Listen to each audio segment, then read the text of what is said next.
Hi, I'm Will Snyder, actor, fight director, and contrarian asshole. Wicked is overrated.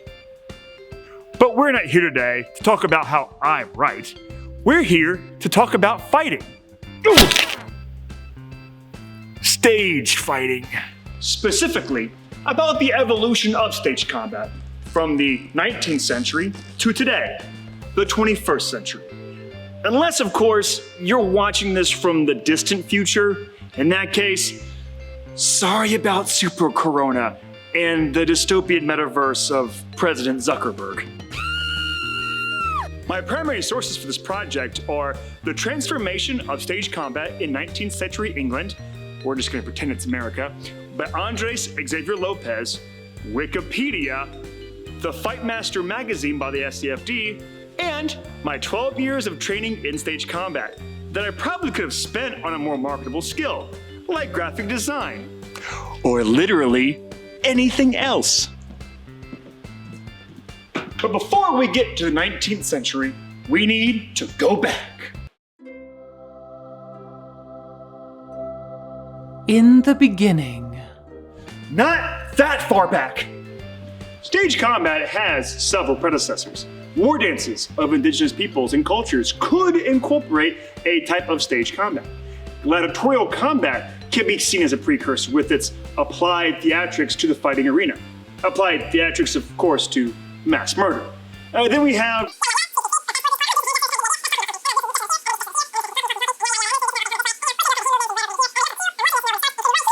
till we get to Elizabethan theater and the greatest playwright of all time, Neil Lo. It's Shakespeare. It's William Shakespeare. The bodacious bard, as he was known in his day, wrote lots of combat in his plays. Some of the more famous ones being Romeo and Juliet, Macbeth, Hamlet, Die Hard, The Secret Life of Pets 2.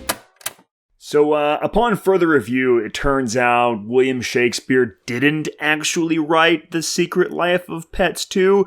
I am still waiting, though, to hear back on Die Hard. But this was an era where fencing schools were very common. They were like Starbucks, except if they got your name wrong, you stabbed them. So you would have actors like Richard Tarleton, a member of both William Shakespeare's acting company and of the London Masters of Defense Weapons Guild. These were the days of employing real fencing techniques into stage combat. However, not all actors can take years of training, and so you would eventually get the standards. The standards were essentially prearranged pieces of fight choreography that were very popular with audiences of the 19th century, and they were passed down through the generations of great actors of the time. Looking at you, John Wilkes Booth. No, seriously, there are reviews of John Wilkes Booth performing stage combat as Richard III specifically. Booth's face blackened and smeared with blood, he seemed Richard himself. His combat with Richmond was a masterpiece. The fight between Richard and Richmond in the last scene is most terrific. Indeed, we have never seen it equaled on the stage. Now, these standards had some impressively inventive names, such as the Threes, and the Fives, and the Round Eights. It's important to note as well that we don't exactly know what these standards look like, and we only have reviews and remembrances to go off of, as Andres explains. While they would provide information on which moves the actor would implement, they neither provide information on how exactly these moves would be implemented, nor how the actor felt about them. But we do have some idea. The Threes, for example, would have been 2 sword clashes to the low line, followed by 1 clash to the high line. So it would have looked something like this. 1, 2, 3. Add 2 more, and now you have the Fives.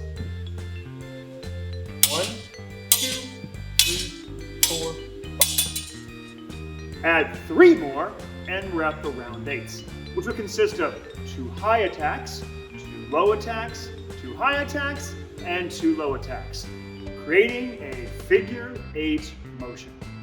The round 8s would be the foundation of the standards. Now, actors would not just be standing in place performing these fights. They would move about the stage, demanding the audience follow them. So, without further ado, here is Mercutio versus Tybalt using 19th century combat standards.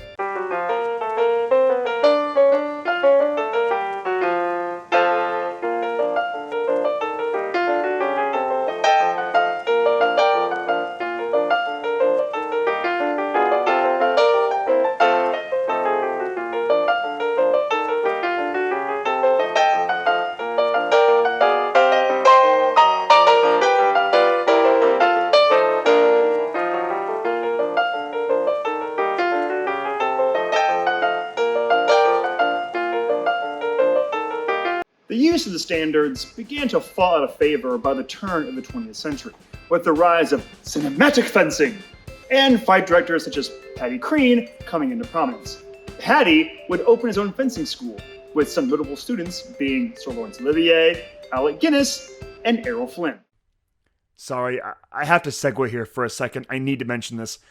During my research, I read an old copy of the magazine The Fight Master that a theater company back in the day employed what was called a play saver. It was an actor that waited in the wings, and if the audience started to get restless, they would run on stage and challenge one of the actors to a duel, perform a fight, and then exit. And this would have nothing to do with the plot. I didn't know you could perform shows like that. Can you imagine that today? You go see a production of, like, Wit, and someone in the audience goes, "Ugh," and so an actor runs on stage and is like, "Ha-ha, en garde!" Like, what the hell? Anyway, back to the video. And in 1977, America would get its first governing body of stage combat, the Society of American Fight Directors, or the SAFD. This is a blank piece of paper. With the SAFD, stage combat has become a bit more codified, though choreographers will often apply some of their own style or pizzazz to their work. But the ideas of the standards still do resonate. I can speak as a fight director that I have several go-to pieces of choreography that I will use if I only have a few rehearsals to work with actors. So, to give an example of how a modern fight may look, here it is once again, Mercutio versus Tybalt, using today's stage combat. On go!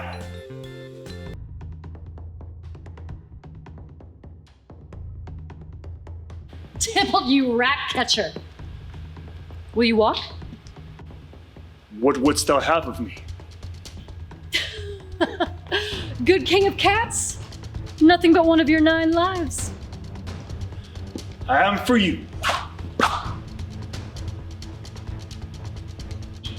Come, sir.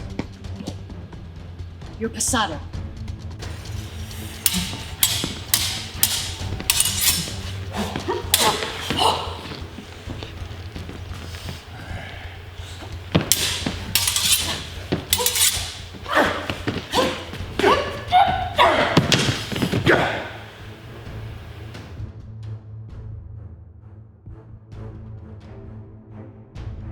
That's right, this ain't your grandma's stage combat.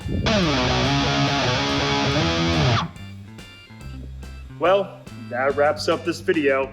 I hope everyone learned something today. I know I sure did. If your play is boring, just put in a sword fight.